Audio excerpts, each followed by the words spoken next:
All right. Good afternoon, everybody. It's so wonderful to be here. Welcome back to Project Self, which is in partnership with Congregation Beth Yeshurun. To those of you who are on Torch Zoom, you can unmute yourselves at any time to ask any questions. We are on the third class. We are now on our third class on the topic of carrying our fellow's burden. All right, no seba'olim chavero, that if your friend is suffering, your friend is facing a challenge, to help them carry that burden and to assist them in their plight, in their happiness, in all of the issues that they're dealing with. So, wanted to talk as follows, and let's reset the stage here with what it is we're working on. What is this trait that we're working on so carefully over the past several weeks? So if we recognize when we talk about prayer every single day when we pray, what is it that we pray? We don't pray as individuals. It's a very unique thing that in Judaism we don't pray as individuals, but rather we pray as a community.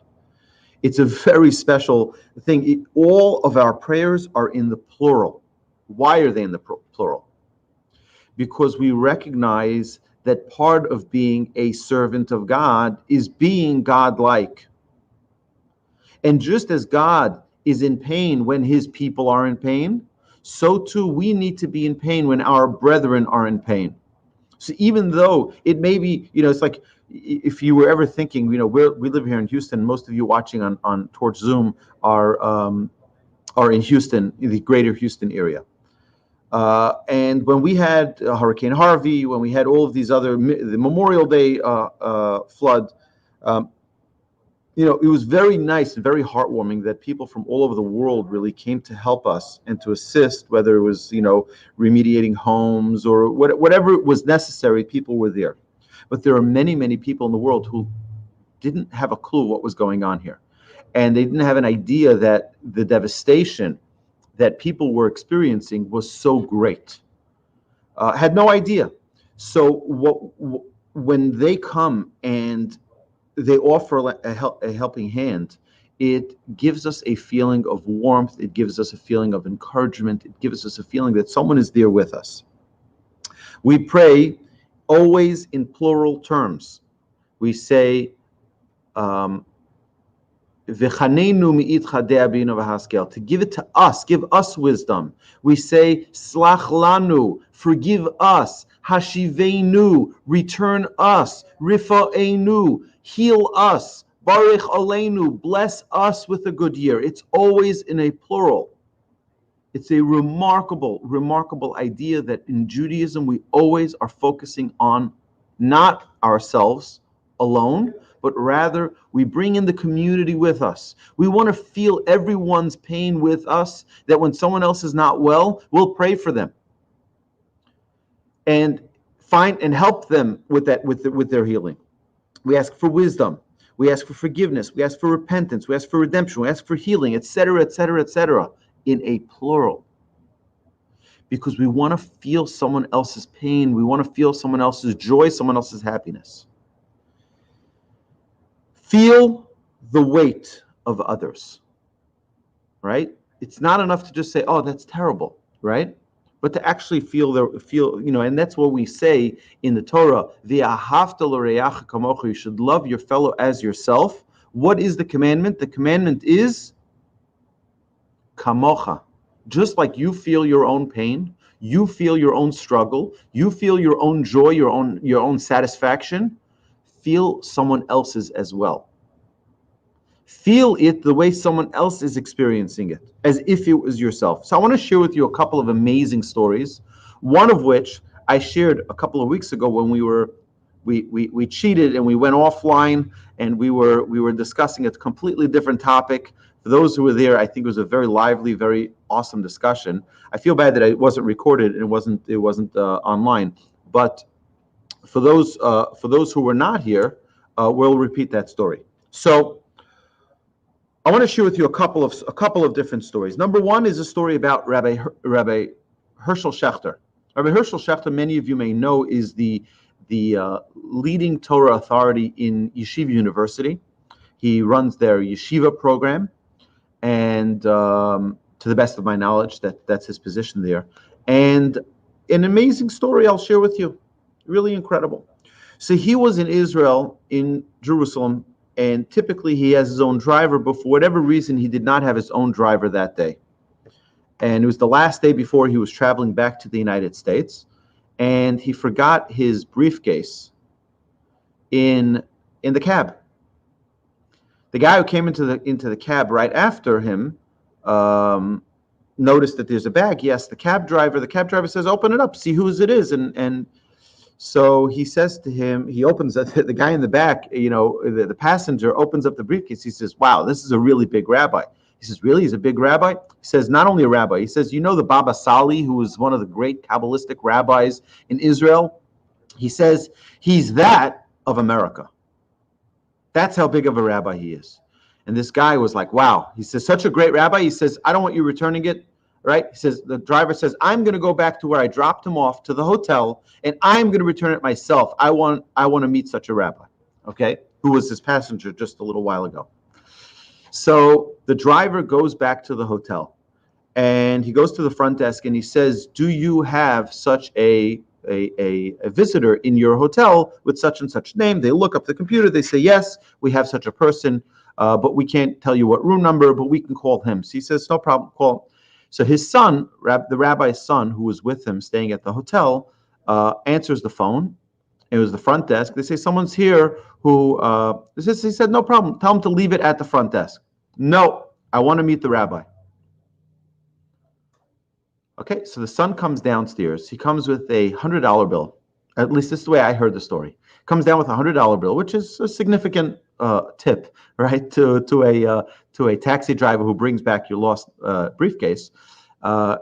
And he gives it to the cab driver. And he says, "Here, thank you so much. My father is already, getting ready for bed. Our flight is early in the morning." He says, "No." He says, "I don't want the $100. I want the rabbi. I want the rabbi." He sees he has no choice, and this cab driver is not going to let him go. So he goes upstairs and he tells his father, he explains to his father, "Listen, it's a cab driver, a secular Jew. He's insisting he needs to meet the great rabbi from America. Can you please just come downstairs?" So he does. He comes downstairs, gets dressed, and the cab driver tells him, he says, "I heard that you're a really great rabbi from America, so I insisted to bring this bag back to you. I don't want the $100. I don't want your tip. I want a blessing. If you're such a powerful rabbi, I want a blessing." He says, "I got married 15 years ago, and my wife and I have tried every single treatment to have children, and we cannot have children. I want you to give us a blessing that we will have a child." Okay. The rabbi gives him a blessing. He says, "In 1 year, you will have a baby. You'll have a baby boy, and you'll name the baby whatever you'll name the baby, right? But you're going to have a bris for the baby in a year from now." That was the blessing the rabbi gave. Okay. So, the son, when he hears his father say this, he says, it's the craziest thing. He's not like this type of, the Sephardic rabbis, they'll give blessings and, it's like, that are just really extraordinary. But Ashkenazic rabbis, that's not their style. That's not their thing. It's like, and this Rabbi Schechter from YU, this is certainly something he's never done in his life. But here he did it. He felt a need to give this person such a blessing. Now, I want to just, on a side note, I want you to know that there is a great power to blessings. Our sages tell us that when a righteous person blesses down here, the Almighty listens up there. Very powerful. Okay, so, and it says, "V'amech kulam tzadikim," that all of God's people are righteous, and therefore when we give blessings, it's very powerful. So don't take it lightly. There's another Talmud that says, "Altia birchas hedyot kala beinecha," that the blessing of a simpleton among the Jews shouldn't be taken lightly. Because even a simpleton has great powers. But certainly a great rabbi, such as Rabbi Schechter, right, can have some significant power. So about a year later, Rabbi Schechter is back in New York. He's back continuing his life. He's at a wedding. Someone comes and he sees at the wedding, he sees the son of Rabbi Schechter.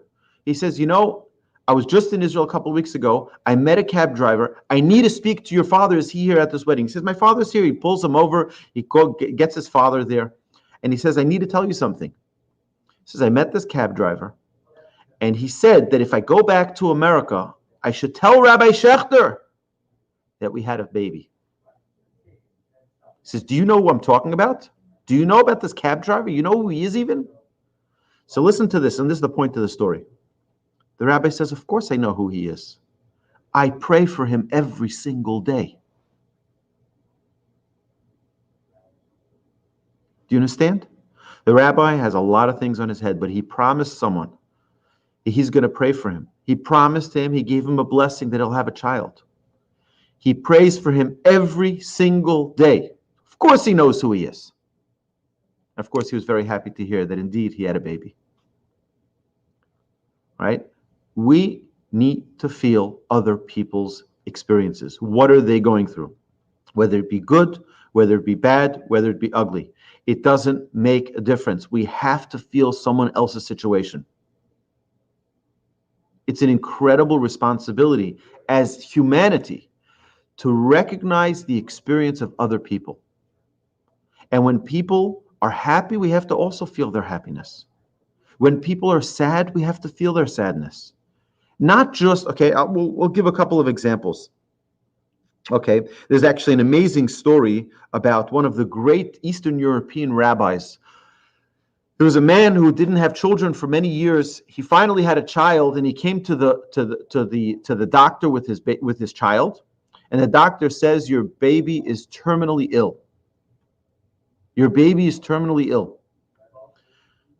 Doesn't know what to do. He says, "There's nothing that we can do in medicine." He says, "Go implore upon your rabbis, maybe they can do something." So he goes to the Rebbe, the Varka Rebbe, and the Rebbe puts his head on his hands, and he's trying to focus, and he's trying to elevate prayers to the heavens, to beseech the heavens. And unfortunately, he was not able to do anything. He says to the father, he says, "I'm sorry. It feels like the heavens are closed. My prayers aren't going anywhere." Man was completely, falling apart. He leaves the Rebbe's house. He goes to his own house in his own shtetl, in his own village, and he's crying. He's so sad. A few minutes later, he hears a chariot arriving at his house, a horse and buggy. And who comes out? The Varka Rebbe. The Rebbe comes out, and the Rebbe comes to his doorstep, knocks on the door, and he says to him, "Rebbe, what are you doing here?" He says, "Listen, the gates of heaven may be closed, but I can still come and pray with you. I can still come and cry with you and beseech the heavens." And indeed, they sat together and they cried. And moments later, the child broke out in a sweat, and shortly after that was healed from his terrible illness. We can feel someone else's pain. We can feel someone else's tragedy. V'ahavta l'reacha kamocha, love your fellow as yourself. How many times do we hear someone was in an accident, someone got hurt, someone got injured, and our instinct is, "Oy, it's terrible," right? I know many people have told me, maybe people called me. Thank you so much, everyone, for your kind words, right? I'm right now, but the great Musar masters, they said when one hears of another person's illness, we naturally sympathize. We say, "Oh, that's terrible. I'm so sorry," right? He says, but when we hear of improvement, we stop feeling the pain. Like, "Oh, Baruch Hashem, great, they're feeling better." But do we know the process of recovery? How long that recovery takes? It can take months and months and months. Our great Musar masters tell us that till the person is 100% back to themselves, we should still feel their pain. That means that we naturally don't want to really feel that burden. We don't want to feel that weight sometimes. But if we are able to really break out of our own shell, we can feel, you know what?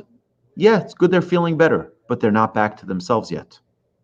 Right? And as long as they're not back to themselves, we can still feel their pain. We can still be there with them and fulfill this great trait of noseb ol, carrying our fellow's burden. I want to share with you another amazing story. I've said this story in a different when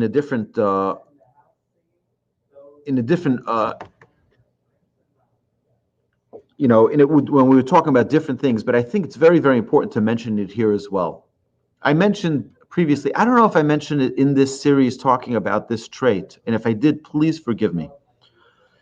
But Reb Nosson Tzvi Finkel, who was the great leader of the Mir Yeshiva, who passed away about 10 years ago. The Mir Yeshiva, let's just put it into perspective, has about 9,500 to 10,000 yeshiva students learning every single day. Now, the Rosh Yeshiva of blessed memory, Reb Nosson Tzvi Finkel, had very advanced Parkinson's, and his whole body had tremors, and he would be shaking. And he didn't want to take medication for it because he felt that he would be unable to continue his learning, and he wanted to learn and not have it interrupted by medications. So there was a group of CEOs who came from the United States, all Fortune 500 companies, including Howard Schultz from Starbucks, including Michael Dell from Dell, etc. All Jewish CEOs of major Fortune 500 companies. They had a trip to Israel, and obviously everyone came on their own private jet, but they all came to sit to meet businesses and to do partnerships, U.S.-Israel partnerships in business. But they had the privilege of meeting Rabbi Nosson Tzvi Finkel and sitting in his house, in his apartment, and to meet with him. So what happened is that they're all sitting there, and Reb Nosson Tzvi comes into the room, and Reb Nosson Tzvi is shaking, obviously from his Parkinson's, and they're all, trying to not look. It's like a little bit uncomfortable. You don't want to look at someone who has this condition. And Reb Nosson Tzvi at some point just bangs on the table. He says, "Look at me." He says, "I want you to all tell me, why were so many Jews saved from the Holocaust? We didn't have weapons. We didn't have methods of protection. And yet we were like sheep to the slaughter. And yet so many made it out alive. How is it possible? How did we make it out alive?" And each one gave his reason. Determination, hope, everyone gave their reason. And Reb Nosson Tzvi Finkel said an amazing idea. He said, "I'll tell you why so many Jews did make it out. Many of us, I have 3 of my 4 grandparents were in concentration camps, 2 in Auschwitz and 1 in Kovna Ghetto. My grandfather was a German citizen, so he had to flee Poland when he was in the Mir Yeshiva in Poland, and he went to neutral Sweden. So during the Holocaust, he was in Sweden and securing passports and visas for communities. He would get money from the United States and get these visas and save communities. Many thousands of Jews made it out because he was able to secure those visas for them. But either way, we all have, ancestors, relatives who did make it out alive. Reb Nosson Tzvi said like this. He said, when there were 5 Jews in a barracks and they only had 1 blanket, instead of saying, "I want the blanket, give me the blanket," and the other one saying, "Give me," and I'll tell you, I don't know if you've been to Auschwitz. I've been to Auschwitz. I went there. And I went there in springtime. Okay?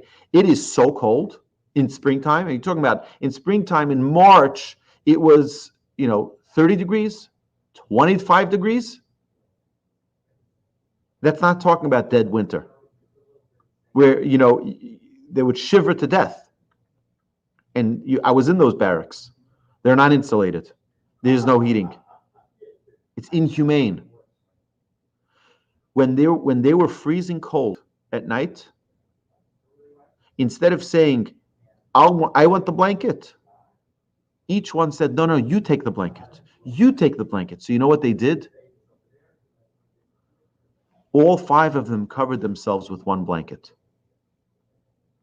He says, when God sees that we care for each other, right, God saves us. Now, obviously, there are many questions, and Holocaust is not one of the topics I want to discuss. It's not the realm of our conversation. But what Rabbi Nosson Tzvi Finkel told these CEOs, he says, each of you have a blanket. Go back to America and share your blanket. Go back and share your blanket. You can build JCCs, build JCCs. You can build synagogues, build those synagogues. I'm just going out here on another topic. I believe that if every single Jew in Houston committed 1 year, 2021, any year, that they give 10%, their tithe, only to Jewish institutions in Houston, we will never need another fundraiser in the city again for a Jewish institution. If all the Jews in Houston gave their tithe only to a Jewish institution for 1 year, don't give it to the hospital 1 year, don't give it to the museums, don't give it to any other charity except for a Jewish institution, I guarantee you we will never need another Jewish organization fundraiser in this city ever. That's how much money we could give if we shared our blanket. We have to share our blanket, right? And sharing our blanket doesn't only mean if we have money to give the money. It means to feel someone else's situation, to feel someone else's plight. That's our responsibility. So I'll just tell you another part of the story is that Reb Nosson Tzvi Finkel, after they all left, one CEO before he left Israel came back to Reb Nosson Tzvi alone, and that was Howard Schultz from Starbucks. And he was so moved and impressed by the institution, by the rabbi, that he came to Rabbi Nosson Tzvi and he said to him, he said, you know that I'm a multi-billionaire. I think he's worth $30 billion, right? I believe. I don't know. I'm not knowledgeable in the exact of his net worth, but worth a lot of money. He came to Reb Nosson Tzvi allegedly, and he said to him, I'm so moved by what you do and by who you are and by your institution. He says, here is a blank check. You can fill it out for any number you dream, and I have it covered. Any number.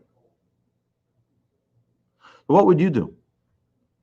You're the rabbi, and here Howard Schultz comes to you and says any amount you want, you can fill out on this check. Fill out $1 billion? How much? Again, this is another example of carrying someone's burden. Carrying someone's burden. Reb Nosson Tzvi takes out a pen and he puts a 1, a 4, a 0, and a 0. $1,400. And he gives Mr. Schultz back the check and he says, do me a favor. He says, go across the street. There is a scribe across the street. Buy a pair of tefillin and put on tefillin every day. If you really care about someone, you really care and carry the burden of another person, you don't want an easy way out for yourself. You care about what is the greatest thing that he can do for his eternity, for his olam haba, for his spiritual investment. And there's nothing greater than him performing a mitzvah every day of putting on tefillin. How many of us would do that if we had a blank check of any amount that could be covered? We would think, you know what, it's pretty good. It'll be very comfortable for our yeshiva to never have to raise money again. We have $20 billion in our endowment. We can be like Harvard University, Yale University. They have billions and billions and billions of dollars in their endowment. Pretty amazing, right? No. Him putting on tefillin one time or 10 times is worth much more than all those billions. That's someone who really feels someone else's situation. All right? So ask someone, how are you, and really want to hear how they are doing. I remember when I was in yeshiva, I was, everyone has their days that you feel like you're on top of the clouds, and days that you feel like you're on the bottom of the world. And it's terrible, and everything is not going your way. So I remember one day I really needed to talk to someone. I needed someone's shoulder to lean on, Anyone have that day? Anyone here on, yeah? Everyone had that day? Everyone's nodding. Yes, of course, we've all had that day. And I remember, I was meeting one of my friends in the hallway of the yeshiva, and he just walks right by. He says, "How are you?" And I was like, and he just continued walking. And at that moment, I realized this idea of how much we need, when we ask, "How are you?" we're opening up ourselves to what are the answers. What is the answer to that question? And that's something that we need to be ready for, those answers. And if someone needs to lean on us, we need to be there for them. If someone needs to cry on our shoulder, we need to be there for them. If someone needs to share their joy, they're so excited about a new development in their life, they're excited about a new milestone, a new accomplishment, to be happy with them, to feel their joy. That was the great righteous people who was noseh be'ol im chavero, to carry the burden with your fellow. That it's told about the in Kelm. Once the altar of Kelm was on a horse and buggy, and the horse was carrying a very heavy burden, and the what do you call the guy who's whipping the horse, the controller, the what is it? The wagon driver, right? There you go, the wagon driver, right? So the wagon driver, thank you so much. The comments here on the, hello from Olympia, Washington.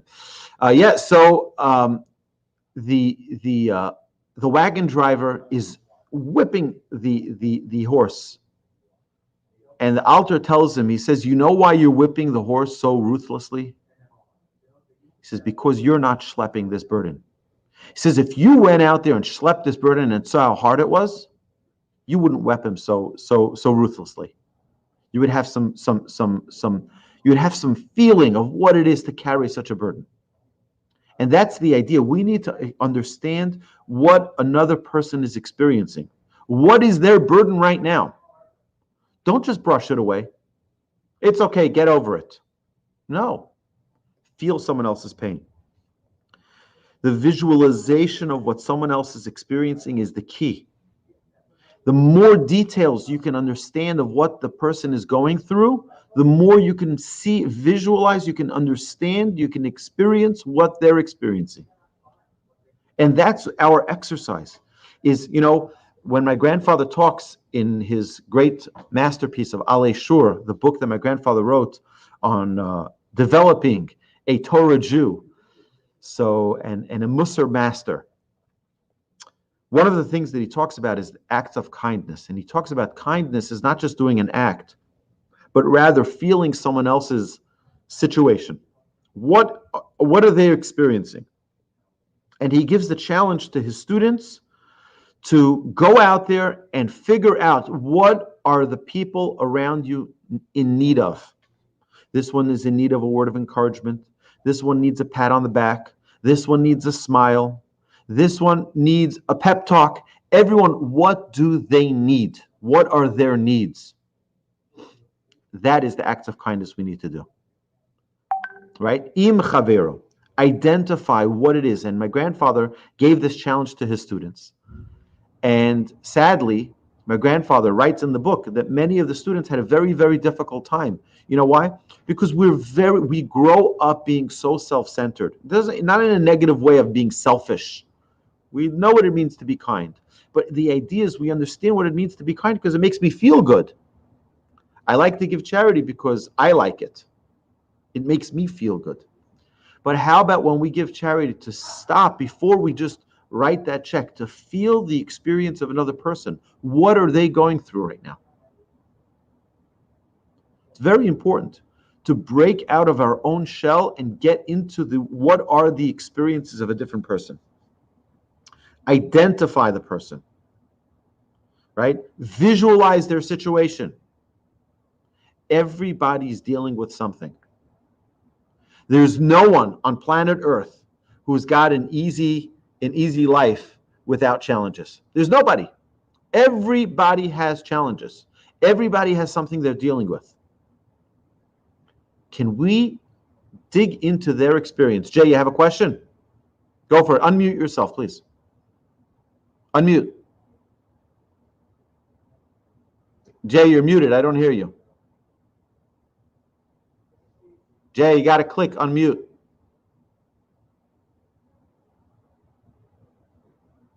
There you go.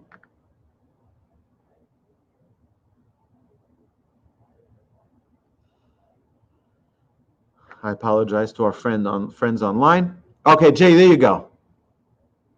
What you're saying is very true and poignant. I believe that in this time of COVID, it sort of introduces an additional variable. For example, we have a lot of friends or acquaintances that are isolated now by the issue of COVID. They might live in somewhat of an isolated situation, but even before COVID, but they were able to periodically socialize and become. I guess the point is that do we reach out to them at our own jeopardizing ourselves? No, so here's the thing. I believe that we need to go up and down our Rolodex, each and every one of us, and call the people. It's not too late. We can still do this in the current COVID situation. And call the people. How are you? Just checking in on you. I want to hear how things are going. Are you coping well? Right? And I've had people I've called, they say, listen, I'm going crazy. I went through everything on Netflix. There's literally not a show. Right? I had someone tell me this. He says, I watched everything possible on Netflix. I've listened to everything possible. Right? And now with politics, people are listening to every podcast possible and watching every television show. And we need to feel people's situation, right? And just there may be nothing in the world that you can change with their challenge. That's not the goal. The goal is not to eliminate what they're experiencing. The goal is to feel what they're experiencing. Feel their pain. Feel their challenge. Carry that burden with them. Don't try to solve it. It's a very, they say one of the big differences between men and women. Okay, a woman comes home from work and she complains about her boss. Oh, he's so inconsiderate. He doesn't give me time to finish my work. He's always overloading me, and he's this and that. He never appreciates what I do. I work so hard, right? So what does the husband say? Quit the job. He doesn't. Right? That's not what she wants, right? The men think about challenges as problem solvers. How to fix it. That's not. She couldn't think of that herself, right? She needs someone to hear her, to understand her, to carry that burden with her. Solutions she can figure out on her own. Yeah, if she asks for a solution, that's a different story. But it's very interesting that women are communication beings, men are not. Okay? It's a very, women, you're all nodding your head, right? You're like, yeah, that's right. Speak to my husband, right? I heard that. So the challenge of understanding another person is not something that we are naturally. It doesn't come pre-installed. It's something that we need to work on. And if it does come pre-installed, we have to enhance it and make it more refined. We need to make it more refined so that when someone else is dealing with the situation, we can actually feel their challenge. That is the objective. Rather than resolving. Exactly. Let's not try to resolve other people's issues. Let's just feel their pain. That's the trait that we're talking about here is no be'olim chaver. I'll give you another example. There's an amazing story. There's a great sage. I mentioned this with the week that we were offline, right immediately after my injury. So we had an amazing story. Okay, anybody ever heard of Rabbeinu Tam? Rabbeinu Tam was one of the great commentators on the Talmud. Rabbeinu Tam has many, many, many books that Rabbeinu Tam wrote on the Torah, right? Great, great sage. Now, Tam means perfect, perfection, completion, right? And that's the name we give him. That wasn't his real name, but that's the name that was given, was Rabbeinu Tam. All over the commentaries of the Talmud, the Tosafot, you always have quoting of Rabbeinu Tam. In fact, they say that of the great Balei Tosfot, the commentators of the Tosfot were the grandchildren. Many of them were the grandchildren of Rabbeinu Tam. Who was this Rabbeinu Tam, and why did he get such a name? The great sage of perfection, the great master of perfection. I mean, what type of name is that? So here's the story as I heard it from my rabbi. My rabbi said as follows. You know, there is a law in Judaism that a man and a woman who got engaged wouldn't get married right away, right? Because the girl needed time to put together a dowry before they'd get married, get pots and pans and get linen and get everything that was needed for this new family that was going to get established. So they would get engaged, and a year later they would get married. But what would happen if, God forbid, during that engagement, now, engagement wasn't like it is today. People have an engagement, they break off for engagement, God forbid, right? Or there really isn't any strings attached to that. But when in biblical engagement, there was all strings attached, right? It was as if they were married without being married. It means they were fully committed. She couldn't go with another man, and him the same couldn't go with another woman. They were committed, even though they didn't live as a married couple. That they would wait for the wedding for, but the engagement sort of confirmed the relationship. Everything she acquired really went to the couple, right? Because they're now one unit. So what would happen if during the engagement, her family is already stocking their apartment with pots and pans and dishes and drapes and all of the wonderful things a new couple would get in the dowry, and then she gets ill and she passes away. What would happen with that dowry? So by halacha, because they were quote unquote married, it belongs to the new husband, even though they never consecrated that marriage, even though they never finalized that marriage. By halachic, biblical standards, it would belong to him. Except Rabbeinu Tam made a decree. Rabbeinu Tam made a decree that if they were engaged, it goes back to her family. That all of the dowry that they put in, because the marriage was never finalized, it goes back to her family. Why? Why did Rabbeinu Tam make such a decree? Listen to this beautiful, beautiful idea. Because imagine this girl's family. Imagine this girl's family. She was such a young, promising leader. She was a great teacher. She was a great woman. She was going to be another leader, another one of the great heroines in the Jewish, in the Jewish family. She was going to raise a wonderful family with her new husband. She passed away so young. She was engaged. She never was able to have that family. What a tragedy. The family's sitting Shiva now, and they're mourning the passing of their daughter. And you know they're going to have one extra cry, one extra "ay," and we lost the dowry. One more cry that Rabbeinu Tam eliminated from a grieving family. For that, our sages tell us, he was named Rabbeinu Tam, the rabbi of perfection, that he was able to get into the world of a grieving family and eliminate and remove one extra cry, one extra sorrow. For that, he was named Rabbeinu Tam, the rabbi of completion, the rabbi of perfection, because he was able to get down to what was this family was dealing with, to such a great level. He's considered Rabbeinu Tam, the rabbi of perfection. We all are capable, if we really break down what another person is experiencing, try to put yourself in their shoes. We have another Mishnah which tells us that don't judge your fellow till you're standing in their place. Very, very difficult to judge someone unless you're standing in their shoes.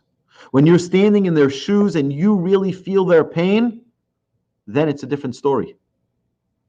It's like, wow, you know what? I understand their pain now. I understand their struggle now. And that's what we need to do. When we see someone else in a challenge, we need to, again, even that animal, that horse that's schlepping the wagon, the altar of Kelm, the great elder, the sage of Kelm, felt that horse's pain. Says, "Oi, that horse is struggling." We all have the ability to acquire this trait. God should help us, that we should have the power, we should have the ability, we should have the strength to break out of our own shell and to get into someone else's situation, what their circumstances are, what their challenges are, and to really be there with them. And you can do this even from afar. You can do this even without them knowing. The fact that someone else is helping carry that burden. They have 10 pounds of sorrow, 10 pounds of challenge, of worry, and you're able to take one of those pounds off their shoulder. That's v'ahavta l'reacha kamocha. Love your fellow as yourself. Because we all know how that feels when someone really gets it. Someone feels my plight. Someone feels my joy. They're really happy with my happiness.